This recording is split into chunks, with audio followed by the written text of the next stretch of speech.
Hey, folks, it's that time again. It's time for another session of Get to Know Dynatrace. I'm David Jones. Everyone calls me Jonesy. I'll be your host this week. And as always, we have a guest solution engineer who's going to walk us through a demonstration.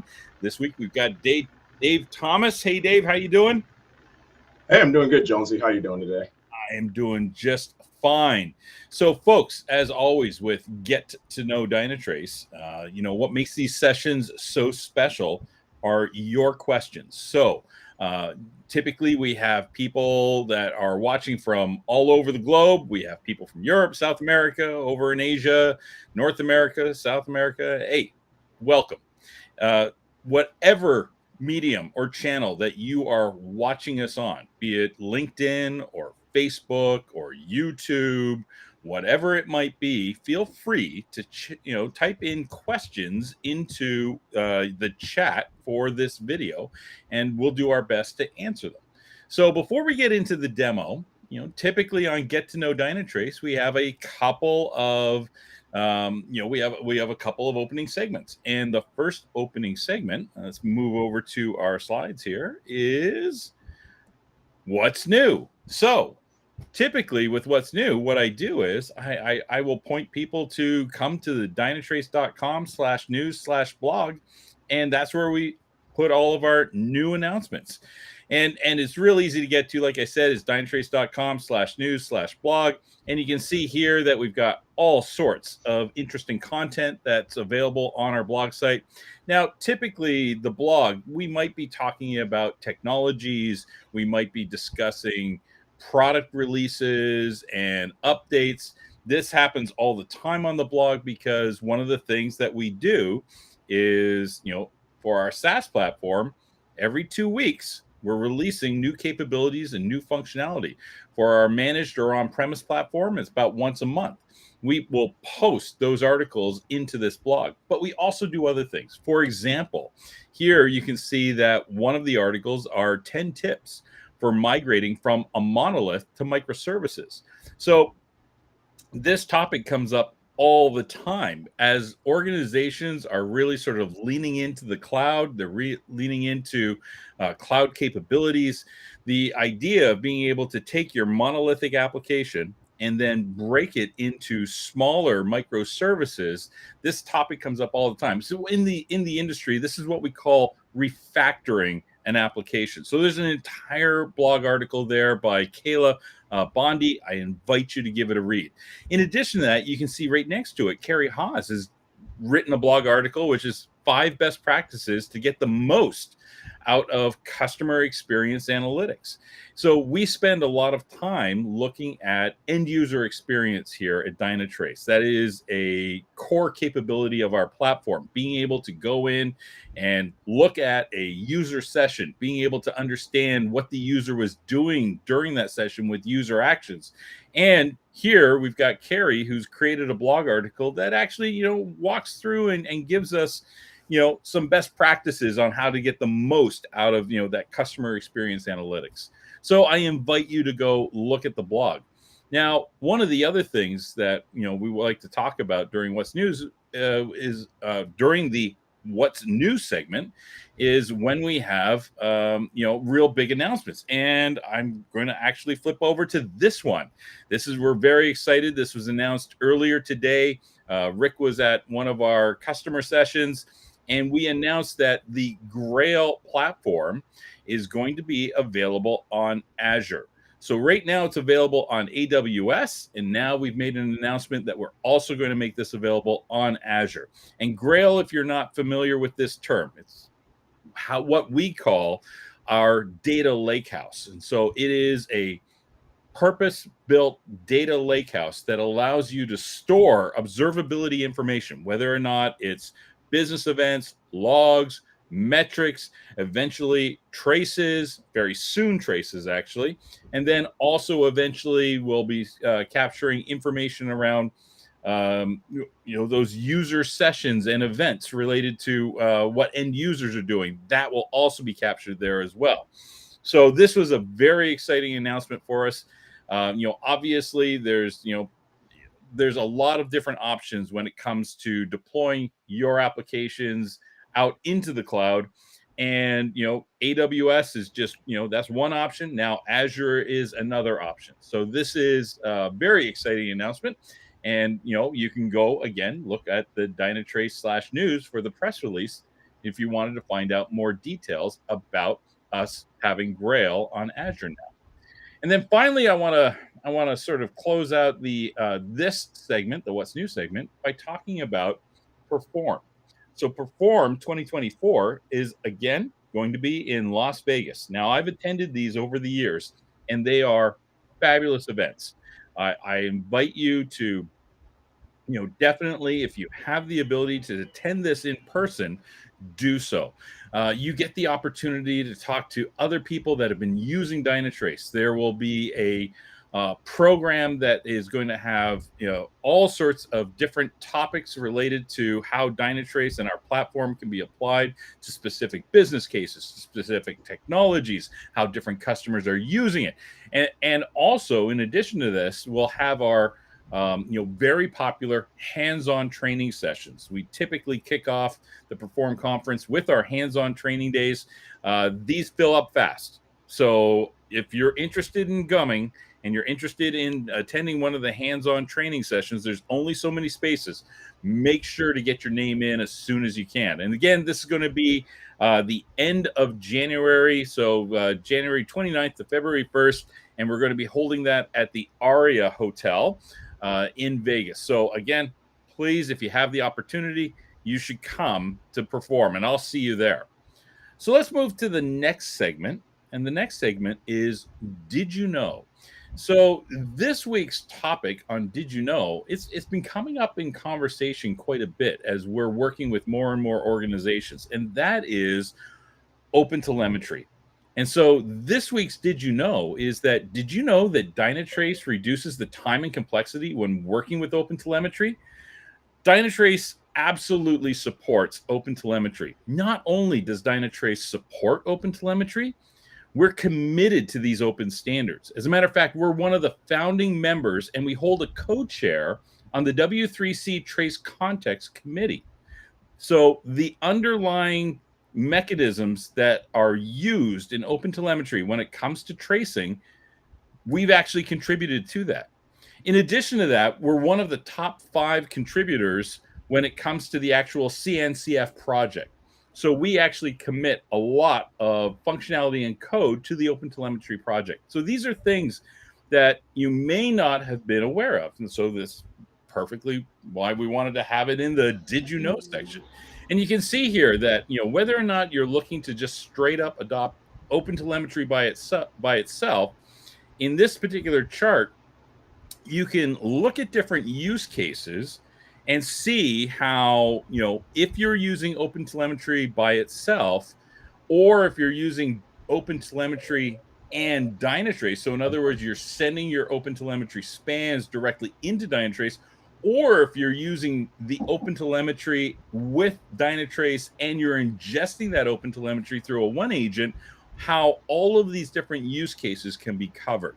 So in many cases, if you have an OpenTelemetry project underway or you're considering one, think about all of the different use cases and details that you would want to get out of that project. And then consider different components of the Dynatrace platform to help you accelerate that adoption of OpenTelemetry. So that's this week's Did You Know? Did you know that Dynatrace helps reduce time and complexity when working with OpenTelemetry? Now let's get to the part of Get to Know Dynatrace that you're here for, and that is it's demo time. So as I mentioned, our guest solution engineer this week is Dave Thomas. Dave, we're going to turn things over to you. And folks, as always, with Get to Know Dynatrace, what makes this segment this whole session so special are your questions. So feel free to start asking us questions, and we'll pause at various moments during today's demonstration and try to answer them. Now, Dave, you've been here before. I actually had to look it up. You were with us last August, so it's been a year. It's been yeah. So we had a great time then. We had great questions. Dave, over to you. The floor is yours, my friend. All right, thank you, Jonesy.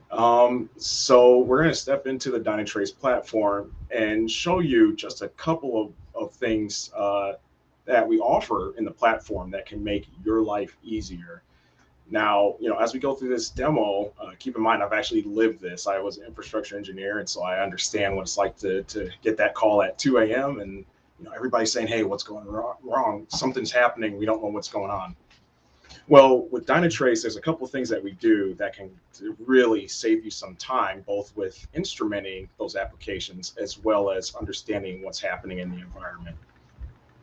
So one of the things that we offer is a OneAgent. Why do we call it a OneAgent? Well, as you'll find out, that single agent actually pulls in your operating system metrics, your application metrics. It understands the response time, garbage collection, all of that good information, as well as understanding which other processes or hosts that your application is speaking to. And so it builds this big map of complex applications and says, okay, now I understand if something over here in service A is having a problem, it's going to affect service B and C, and it may even affect end users. And when that happens, we raise a problem card. So that's where we're going to start with the demo today. Here we see a problem across multiple applications, 2 applications in particular here. We have noticed that there's a mobile app and a website that has a noticeable slowdown. Now, how do we set this up? Did we have to go into the UI and configure thresholds? Did we have to set these alerts? Did we have to tell Dynatrace to start watching it? No. So that OneAgent, when it sends data in, actually is monitored by what we call Davis AI. That's an AI engine we built from the ground up here at Dynatrace. We've been in this game for a long time, so this isn't anything new we're jumping into just for the whole buzzword. And so there's a couple things happening in the background there. Number one, Davis is looking at that data and say, okay, what's normal, right? When the application is running as it should, what does that look like? What are those values? And it's automatically setting that within minutes of that data coming in from your server. The second thing it's doing, once it has that baseline, is it's watching for anomalies. And again, we didn't have to do that. We didn't have to configure it. All we did was launch a single agent onto our server, and we took advantage of this. And so that anomaly detection is happening in the back end automatically, proactively letting you know when something's going on in the environment. And then it raises this problem card that says, okay, we see an issue. Here's what's happening. And so this problem card is telling you 3 different things. What's affected by the issue, who's affected by the issue, and what the root cause of that issue is. So at the top here, we can see that we have one service that's affected, and we'll go into what that service is here in a second. We can also see that there's 4 different affected applications, and what we mean by that are things like synthetic checks and web interfaces, mobile apps, however the user is actually interacting with or checking that web property that you're monitoring with Dynatrace. So as you'll find out, the OneAgent really does a lot. And one of the things it does is when it sees something like a web server, it understands that technology and it says, hey, look, there's a page that's being served off of this. We're going to put a little user tag, a synchronous user tag into that web page so we can understand the real user transactions with that website. And so because of that, Dynatrace now gives you that visibility from the front end, as if you press F12 in the browser, all the way through tracing to the back end sessions that are being monitored by the OneAgent, including API servers, message queuing systems, and even databases. And so because of that, when there's an issue with a backend service, Dynatrace now gives you intelligent answers about who on the front end is affected by that. And Jonesy, we see a lot of customers really latching on to this. It's something you don't think about at first, right? Like, hey, we have a problem. Yeah, it's affecting users. We know that. But what if we had information on who those users are?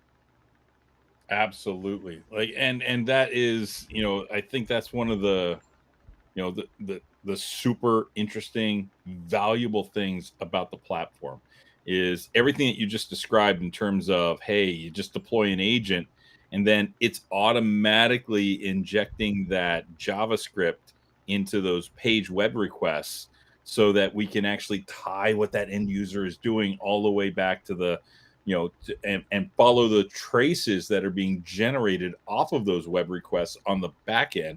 It's super powerful. But, often what happens is that, many organizations, when they learn of a problem, it's through anecdotal evidence. In other words, they all of a sudden hear about it because somebody's tweeting something on Twitter saying, "Hey, the app is down," or somebody picks up a phone and calls somebody and says, "Hey, we're having a problem."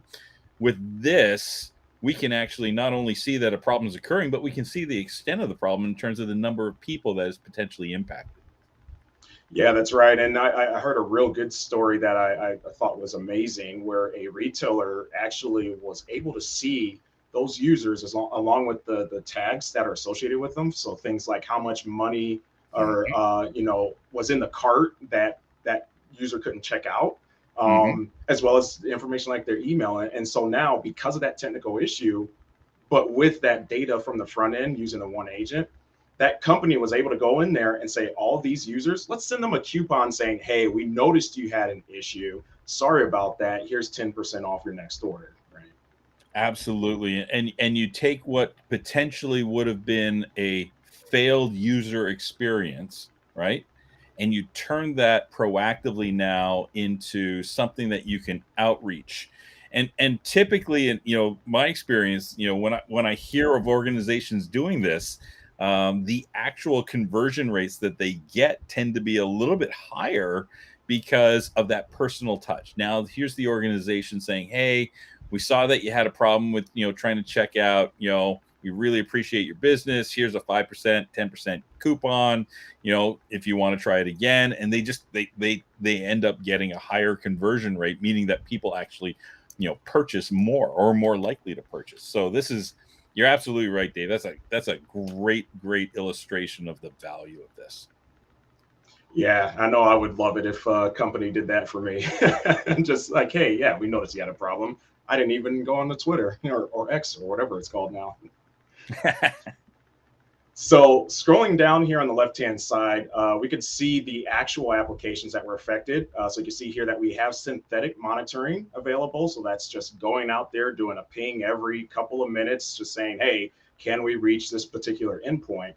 You also have HTTP monitoring via what we call browser click path. So you can actually say, okay, our key journey for the user may be load the landing page, go to this category, select a product, add it to the cart, check out. You can actually automate that through a check so that in addition to the actual real user monitoring, you can use synthetic checks from many locations around the world in many different clouds to ensure that your application has availability in certain geographic areas. And so one of those checks failed in this particular instance as well. Like I mentioned, we do support mobile apps through SDKs, super easy to get going. And then down here, we could see that we had some JavaScript errors, some user actions that were failing. So these were the actual real users that were on the site that were having issues. So this is all well and good, all right? So we have, 4 different pieces right here that are showing us something's going wrong. I just want to take a pause there and mention something. So in traditional monitoring and observability, and again, the world that I came from before Dynatrace, this would have been at least 4 different notifications going out. So all those teams in charge of all those different pieces would be receiving an alert, saying, hey, something's going wrong. The backend team would receive something, the infrastructure team potentially, depending on what the problem is. So now you have all these different employees, all these different team members trying to figure out what's happening in disparate systems, and you have to talk to another team or log into 3 different systems to understand what's happening. You may be getting alert storms, right? Because depending on the Mhm. severity of the problem, you can be getting a lot of, hundreds of emails potentially. So one thing I wanted to mention is that here with Dynatrace, you're only going to receive 1 notification just for this entire problem card. So there's a lot of things affected, but we're only going to tell you, hey, it all rolls up into this one issue. And so what is that issue actually? I mean, it's good that we know what's affected, but like, I kind of want to fix it so I can go back to sleep. Well, So hold on, Dave. yeah. Before we get into the actual root cause piece, because obviously that's the real sort of that's the cherry on top. That's the thing that makes this so powerful. We had a question that popped up there, Okay. and the question was related to using Dynatrace to open a ServiceNow incident. Okay, Mm, and saying here, usually only one assignment group is associated with an incident. How do customers deal with incidents that are affecting multiple entities? And that actually refers back to exactly what you were just talking about, right? yep. The idea is that here the problem card is actually combining what would be individual events on different entities. Those, one of the easiest ways to actually see that in Dynatrace and see exactly how that Davis is combining things is in that visual resolution path. Because in the visual resolution path, when you play back a problem, what then happens is you get to see all of the different sort of anomaly events that are occurring. And so if we were to go back in time for this particular problem here and we hit play, you can see that there's going to be a list that gets generated. And that list right there, that's showing us that we've got 12 different events occurring in 5 different components. So what Dynatrace is actually doing is it's aggregating all of those different events into this one problem card so that when you send that incident into ServiceNow, that problem has a link back to Dynatrace that has the list of all of those entities that are there. Yep, exactly. And so, kind of going back to the rest of that question, right? So you have multiple different entities, but you're only sending this to one group. Well, think about it this way. If there's a problem affecting these front end applications, but that's coming from a back end, the ultimate actual root cause of it is from the back end, then is there anything that that front end team really needs to do? And I would say, no, there isn't, because ultimately they'll log in, they'll say, yep, it's something on the back end, and then that's as far as I can go. And so one of the nice things about Dynatrace is that we understand the root cause, because again, like I said, the Dynatrace OneAgent will look at everything in context, how it interacts across your environment, and it knows that when there's a backend issue, it's affecting the front end. And so over here on the right hand side, we have our root cause analysis, and this is where the real magic begins. So here in this particular instance, we see that there was a Tomcat service, our Easy Travel service, that was the root cause of it, and that's what's serving up all those front end user requests. And what happened here? Well, it looks like there was a failure rate to 100%, which is, as far as I can tell, I'm not a heavy math guy, but that's not good. And so the reason that went to 100%, well, we don't really see it here. Oh, we can analyze. Okay, so we actually know where the issue is, and we can click this analyze failure rate degradation button. What is that going to take us to? Oh, wow, check this out. So we're looking at the failed requests that were coming in during this issue. It looks like we were getting 500 internal server errors. Yeah, that's definitely bad. Wait, but if we keep scrolling, we can actually see that the requests to store booking and store booking mobile are failing. Well, that makes sense, right? Because store booking, we're seeing the web application failing, and store booking mobile is serving up the request for the web app or the mobile app. Well, why were we getting those? It looks like it was right here. 100% of those requests were failing because of this invalid traveler cost item exception. Ah, cool. I can get the stack trace. That's great. Well, I can't see the sensitive data, but wait, down here we have logs. That's right. So Dynatrace OneAgent will bring in the logs from that host. And because we understand the interactions and where those logs are being written from in terms of the processes on your servers, we can actually tie those logs in to user interactions, to backend service calls. And in this particular instance, it actually contains the error message that was causing this issue. And it looks like, yeah, it had error accessing item 6 in list of cost factors. So there's only 6 items here. And because this is zero based, right, that means it was looking for a 7th item and it wasn't there. And so now the beauty of this is that because we understood that this easy travel service was the root of the issue, and we have this information right here, when you send out that ServiceNow ticket, when you open that Jira ticket, when you send out that PagerDuty notification, we can use this information of what the root cause is to route it to the correct and appropriate team. And they'll have all this information at their fingertips with just one click of a button. That, David, I have to say, every time I see that, I'm just totally blown away and amazed by it, because I come from a world where in the past, when something goes wrong, you typically get everyone in a war room, and then you've Yep. got your folks that are the network folks, you got your folks that are sitting on top of the logs, you got your folks that are the app folks, you have your business teams, you've got your database team, and everyone's sitting around and everyone's got their hands up saying, it's not my problem, it's not my issue. It's probably And DNS. yeah, well, but here you absolutely showed us that with one click we can go down and see, here's the problem and here are the logs associated with it.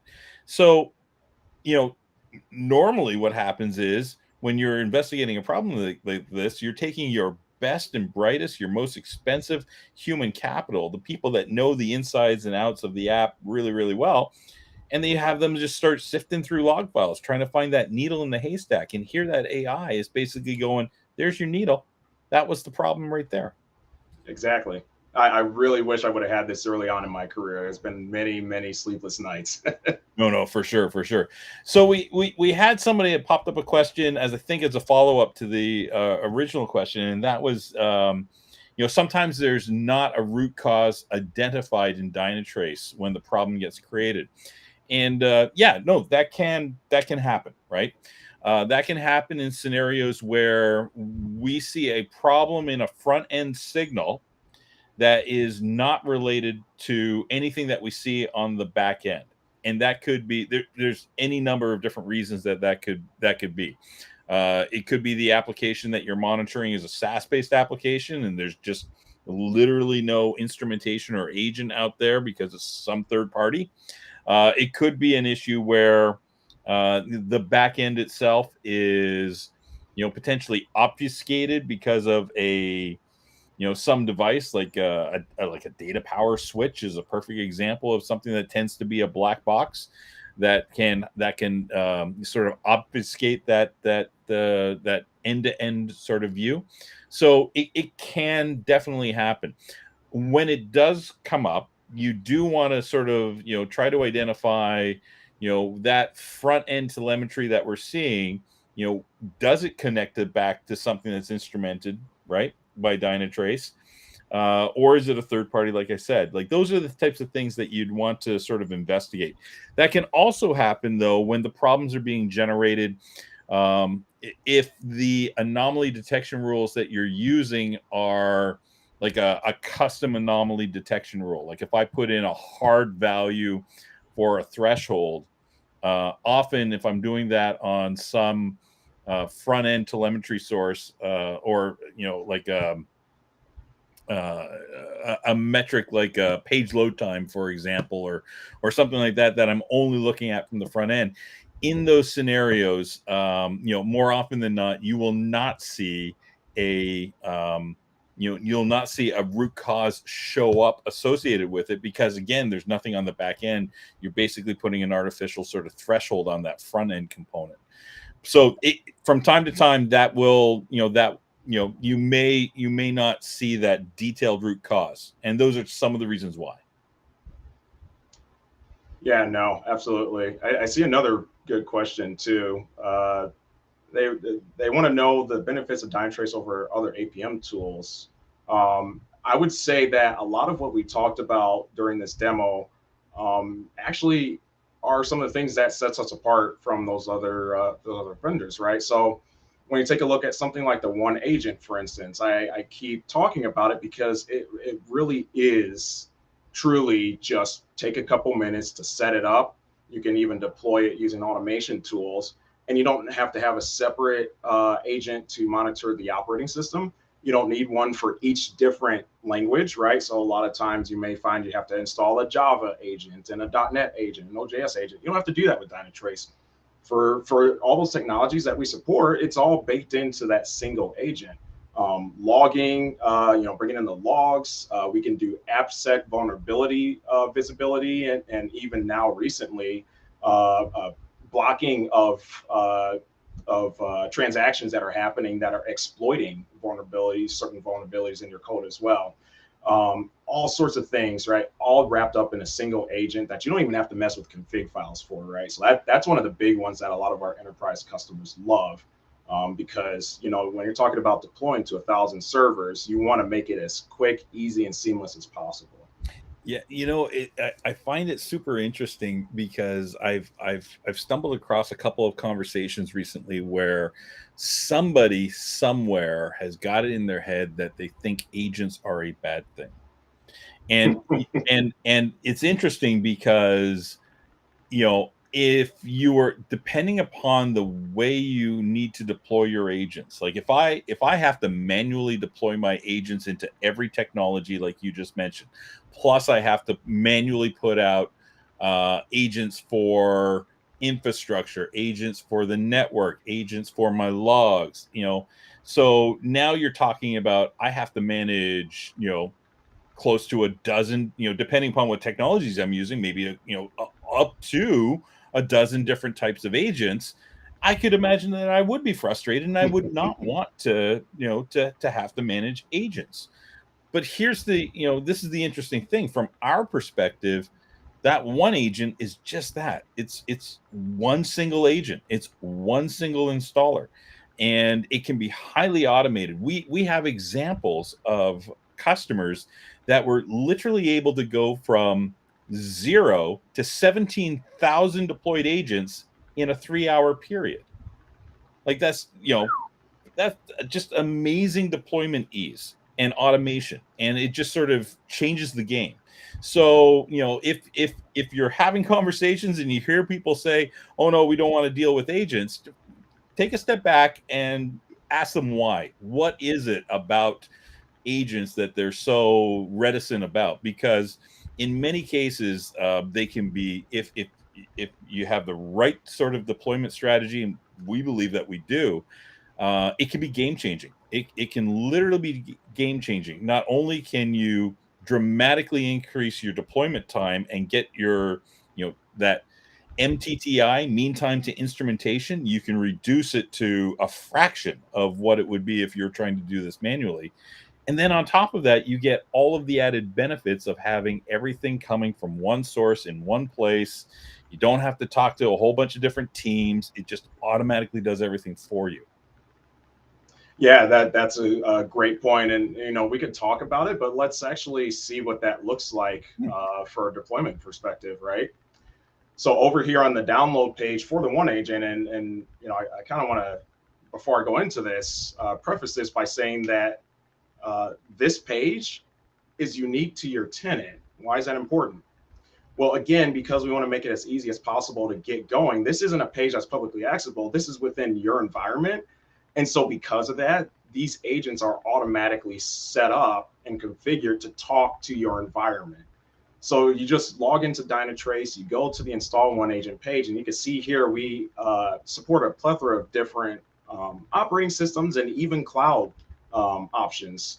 So, Windows and Linux, obviously, those are table stakes.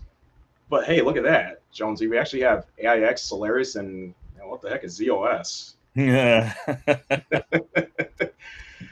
So we support a lot of different technologies because again we're enterprise focused. We want to be able to meet them where they are, and so one of those things is that mainframes, as much as some people think they're going to go away, I don't think they're ever really going to go away. And so we actually actively maintain a mainframe OneAgent as well. But then We also see that there's companies that are moving to the cloud. So we support Kubernetes and OpenShift via a operator. We support Azure Web Apps, serverless functions. All we can even pull in cloud native data. But ultimately, a lot of times you're just looking at the Windows and Linux agent. Well, how do we deploy that? Pretty simple. Number one, you download the agent. Number two, you verify the signature. And number three, you run it. And then number four, you just restart a couple processes. 1, 2, 3, 4. And again, this is the hardest way to do this. This is, hey, I'm going to log into some servers, or I'm going to set up a script to run this. You can pull this installer and deploy it with whatever you got, right? Many customers have SCCM. We provide an MSI installer for the Windows side, and you can throw that in there, put in a silent, the silent parameter. Every way that you can configure the OneAgent normally via command line, you can set it as a parameter in that installer and automate the installation again across your entire environment, just in a matter of maybe an hour at most, right? With a little bit of time. Again, and we talked earlier today about OpenTelemetry, and this is sort of a interesting kind of dichotomy that we're seeing in the industry today. OpenTelemetry has a tremendous number of advantages, and we, like I said, we support it. Not only do we support it, we promote it. We participate in the standards themselves that drive OpenTelemetry. But understand that if you go down an OpenTelemetry path, you now have to start thinking about, I have to do my instrumentation. I have to actually go into my config.properties files, and I have to start adding, what I need to add to actually invoke the OpenTelemetry libraries. There are some auto instrumenters, but I still have to go into my code and I have to put it there. Whereas, an agent-based approach like this is how you go from 0 to 17,000 instrumented machines in 3 hours. Exactly. Yeah, and again, all those things that we talked about, right, with looking at the code level methods, pulling in the operating system, pulling in the logs. This right here, what we're looking at, is how you do that. There's nothing else you need to do. Just run this, and it makes it so simple to get up and running. Very cool. Very cool. All right. What else do you got for us, Dave? Well, so, we talked about, what a problem looks like, and we kind of went into, collecting that data via the OneAgent. But, one of the other things I talked about was how Dynatrace understands how everything works together. And so, that's all well and good, but, can we actually see what that looks like? Well, yeah, we can. So we provide what we call a Smartscape topology. So what we're looking at here is actually not a constellation of the stars, which I wouldn't be able to see here in Ohio anyway. It's pretty cloudy out. But this is actually our demo environment with all the different services that are running within that environment. And you see each one of these lines from node to node with the arrows on them. These are actual interactions between the services. So now you understand how everything works together. And the beauty of this is, again, this is all automated. This is all happening in the background. We didn't have to put this together. We didn't have to load in things from our CMDB. Dynatrace, using the intelligence of that OneAgent and Davis AI, was able to say, okay, we see these connections, therefore let's put that together. And so one of the things I love showing this off for is that this helps you realize how Dynatrace understands your application when it comes to problems. So if I have an issue where one of these nodes has a problem, now I can see all these other lines where it's connected to and what it makes calls out to and what's being served up by it. And so you get an idea of your enterprise-wide architecture. And now, this is great just for looking at, just to kind of show it off on a demo, but there's actually some really real use cases with this. So think about a lot of companies that are right now, at least in the Midwest where I live, going through kind of and looking at their monolithic applications that are running on a large VM, on premise, and they're starting to look at making that migration to the cloud. And so as part of that, they are looking at breaking up their application into multiple different microservices or pieces. And so what this can do is help you understand, okay, if we move this, if we pull this service out, then what else will that affect, right? What are some downstream things that we also need to think about as we're moving this? Do we need to open up firewall ports to another data center, things like that? And a lot of times companies will discover, like, hey, maybe there's this thing over here that we really thought we decommissioned 5 years ago, but it looks like nobody actually turned off the switch. And so, that's actually a use case that I never really thought about before, right? But I was never an architect, but there's absolutely some benefit to just having that ease of creating something like this, through just, again, a couple minutes of deployment of the OneAgent. In addition to side-to-side visibility, though, we can also look top-down. So when we're talking about services, these are entry points into your application. So again, something like a Nginx proxy, a Tomcat instance, maybe a message queuing system or a database, right? And underlying that service could be multiple processes. So here we can see that we have a front end that's actually backed by 4 different processes running on 4 different hosts. Once again, this top-down visibility comes just through the magic of Dynatrace with the OneAgent and Davis AI. There's nothing we had to do to connect these dots. All of this happens through the power of Dynatrace watching those processes from a code level. So we've got a question here, and it's an interesting one. I'm trying to think of this. I'm trying to think of the scenario around this, but so the question here is: we have some shared infrastructure that talks to many different applications. Is there a way that we could ignore specific nodes within the Smartscape? So I'm thinking that the Smartscape is observation. This is how we observe these traces and transactions and these entities talking to each other. So we see this based. It's not something that's made up. It's all based upon observing a transaction hitting a bunch of different entities, right? So to ignore something, to turn something off that we observe there, that's not exactly how Dynatrace would work. But if what you're talking about is, let's say there's an entity somewhere that's being shared by multiple components that is just really noisy. For whatever reason, it's generating like a lot of potential problem cards. Eventually, what happens is the Davis AI will tune out noisy problems. Like it will start to tune those out. It'll give you an indication that that's happening within the UI. That if I was to look at that entity, it would say that, basically there'd be a little message that's going to say that, hey, we're detecting too many problems off this. We're going to stop alerting on it. But it's in that scenario, it's usually pretty descriptive.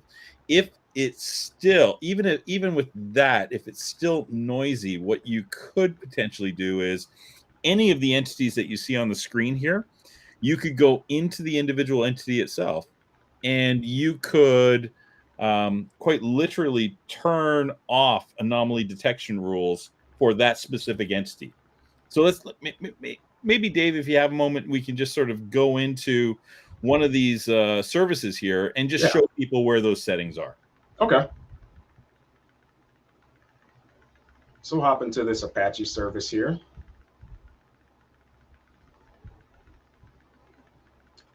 And up here on the top right, we can actually go into the settings for this particular service.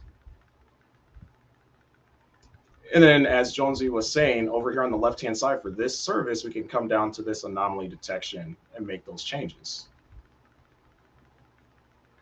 So there's a couple of things here that this is great for showing off, because first, right off the top, there's a message that says, you can't do that, right? So this is only available to certain user privileges within Dynatrace. You have to be part of a specific grouping in Dynatrace to even have the ability to do this.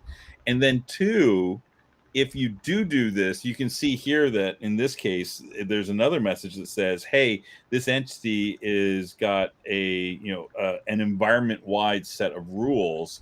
if you change this, it's not going, those rules are not going to apply anymore. So there's all sorts of little interesting components of information that we will throw out to you, or in some cases prevent you from doing if you don't have permission to do that. Exactly. And it's nice because you can then say, hey, at the top level of, across everything in the environment, let's set some settings. But that gives you the flexibility to go in and say, okay, well, this application is a little bit more sensitive. So let's come in here and adjust Yeah. that. But still, everything else will pull from that wider environment. And then you can control who has access to each of those different levels.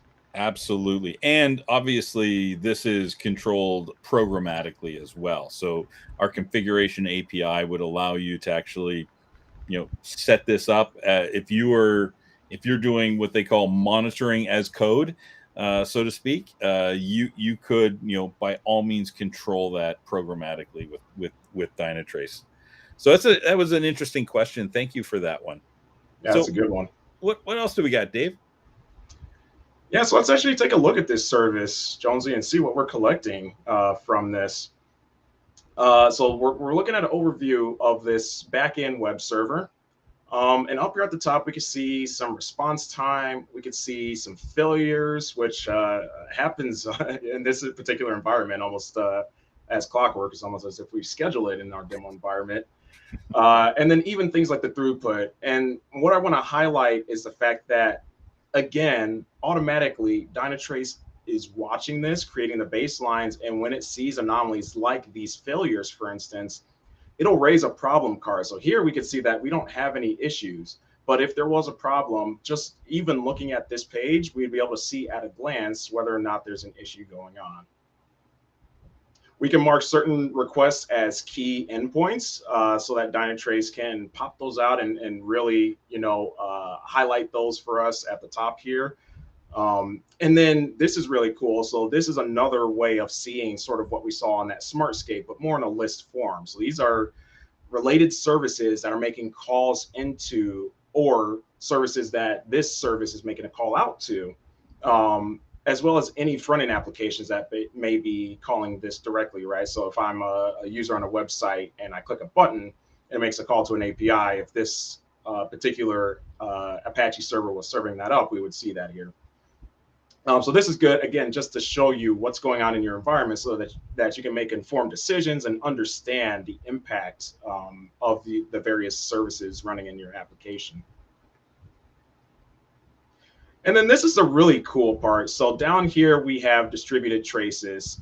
And so what that is that each time a method gets called or a user hits a web request, obviously many times, sometimes, there's only one thing happening in the back and it's serve up a page, right?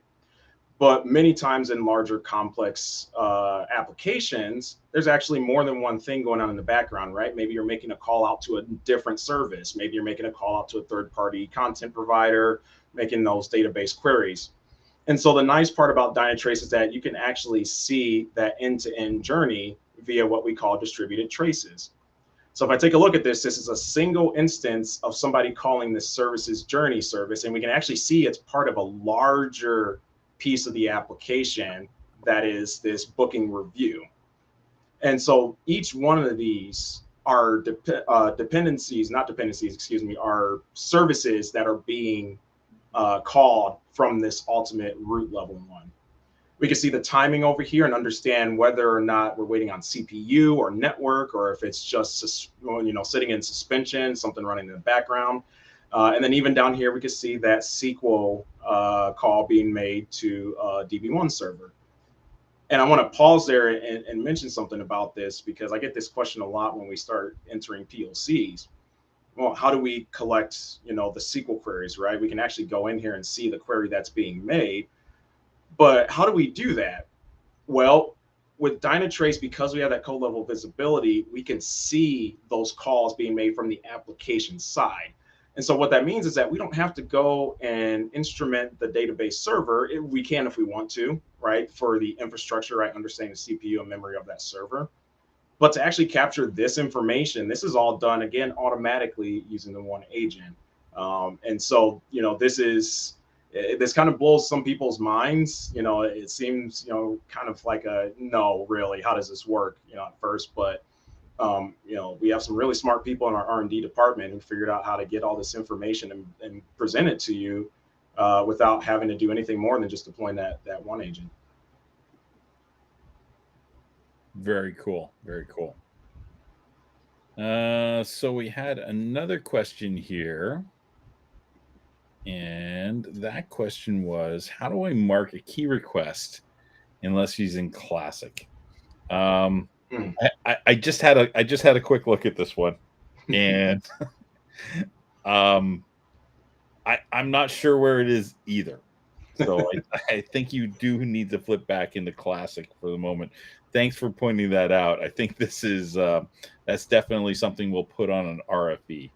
And actually, that's a good topic of discussion, and that is, folks, we develop the platform based upon the way we see the market, our understanding of how we think things should work, but also we develop the platform based upon your feedback. And there is a section within the Dynatrace community that allows you to go in and create what we call an RFE. That's a request for enhancement. So if you think of something that the platform needs to do, or it needs to do something in a certain way, by all means, please go to the Dynatrace community and go to that section and submit that RFE. What happens is it will get published out to the rest of the community. And then what helps us is when you vote on these RFEs, it bubbles the ones up to the top that are, people really, really, really think that, the platform needs. And that helps our product managers make more informed choices about how, how we deliver the platform. So, great question. You kind of stumped us on that one, because I was looking at it going, I think you do have to switch back into Classic for that. And that is a perfect example of a great RFE, because why do I want to go back to the Classic when I should just be able to go into some ellipsis in the new UI and just be able to go, hey, mark this as a key request? So great question. Thank you for that. So we've got like 5 minutes, folks. If anyone else has any questions, feel free to throw them in here. But Dave, you've brought up a distributed trace here. Okay. What did you want to tell us about? Is there anything else that you wanted to tell us about this? Yeah. So one of the other things I want to tell you about this is that, remember how we were talking about before that we can bring things into context. Well, one of those things are the logs, and I don't think this particular example has it, but if there are logs that are related to this particular call, we will be able to pull that up in context here. And this is really beneficial for troubleshooting, or even just, again, understanding how things are working in your application, because rather than having to log into the logging tool and go and hunting it down, and what was the service identifier, and then going over here, oh yeah, it's this, and then bringing it in, you're just clicking through the interface and say, okay, here's the call that I was looking for. The logs would show up here, and you can then even load up the greater context around those logs with a larger time frame to go through that if that's required. But the other thing I want to show too is that code level. So again, as we mentioned, the OneAgent's taking a look at everything going on in the environment, and is able to actually show you the stack trace for your individual service calls. You can see things over here like how long it took to run, your duration, how long it elapsed for running. And so then I can see the timing of, okay, where are we spending the most time in this application? Where could we, a lot of times companies will, go through a point where they want to take a look at some of their technical debt. And so you can use Dynatrace for that optimization. You can come in here and say, okay, let's take a look at our long running requests, understand where we can, maybe make some improvements to try to speed things up. Super cool. And the other thing that I like to, also point out here is, so not only are we providing the stack trace, but we can also do an analysis of it too. So if we go into the ellipsis there, and we can actually do a what is it? The response time hotspot type analysis here. And so not only can we sort of break down that transaction to tell you how much time is it being taken up in specific modules, but also eventually what you can also do is, if depending upon the language that's being used, you can even go down and look at things like a method analysis. So it will actually go into the actual methods themselves and show you a breakdown. And I find this particularly fascinating. I'll relay this story, and I think then we'll wrap things up. But we had a really interesting situation where a customer had a problem that had been dogging them for a couple of years. They were using another vendor, and they could not, for like 2 years, figure out why they were limited in the number of the amount of connections that they could support.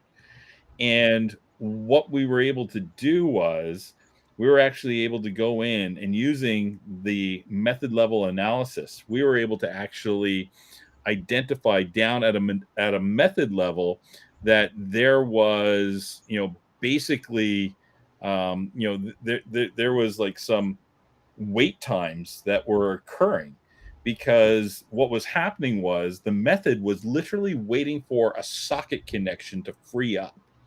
And it wouldn't have mattered how much RAM that they threw at this problem. They could have thrown a ton of CPU, they could have thrown a ton of RAM, but because in this case the code was waiting for that socket connection to free up, unless they actually went in and modified the number of socket connections that they could have open at any given time, they would never solve this problem. They would never have been able to solve that problem. And that's why, it's not it's not enough to be able to just go in and be able to, look at, just the information that's coming off the traces, but being able to get down into what's happening, in this particular case at the method level. And here you can see, we've got an example. This is actually a pretty close to that example, because in the scenario I was just talking about, that wait time was actually showing up as network time. And it wasn't, in fact, actually waiting for the network at all.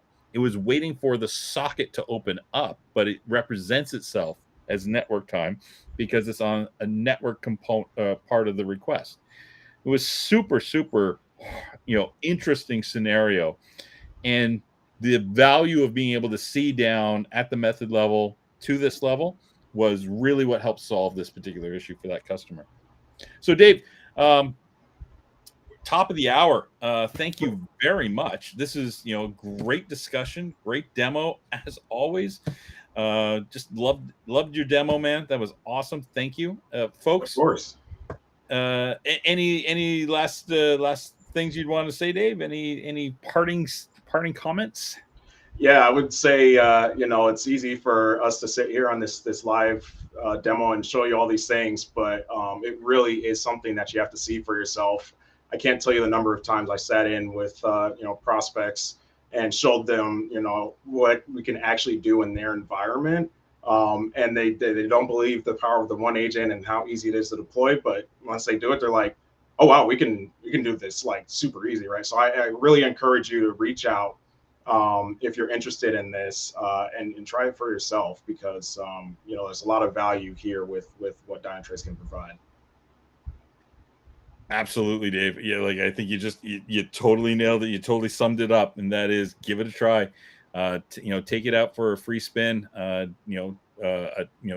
Take a trial of Dynatrace. It's not going to do anything goofy like ask you for a credit card or anything like that. You can basically sign up for a couple of weeks, have access to everything that Dave showed you here today.